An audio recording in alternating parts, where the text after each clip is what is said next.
सुबह से लेकर शाम तक की कड़ी मशक्कत के बाद सरसों के खेत से भागा बाघ खबर के तीर न्यूज ने सुबह से ही आप सभी को कन्हार टोला ग्राम के रहवासी इलाके में घुस आए बाघ के संबंध में कवरेज दिखाया था, जिसके बाद अब वन विभाग, पुलिस विभाग और ग्रामीणों की मदद से कुछ तरकीब अपनाकर समस्त अमला बाघ को रहवासी इलाके से दूर भगाने में सफल साबित हुआ, जिसका वीडियो आप देख सकते हैं।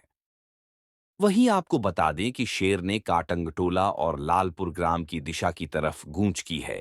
जिस हेतु इस क्षेत्र में आने वाले ग्रामों के ग्रामीणों को सतर्क रहने की आवश्यकता है। जब तक वन विभाग कन्हार टोला से भागे गए बाघ के संबंध में पक्की जानकारी न दे दे कि अब बाघ रहवासी इलाकों से दूर जा चुका है, तब तक सभी किसान साथियों को बाघ के संबंध में सुरक्षा अपनाने की आवश्यकता है।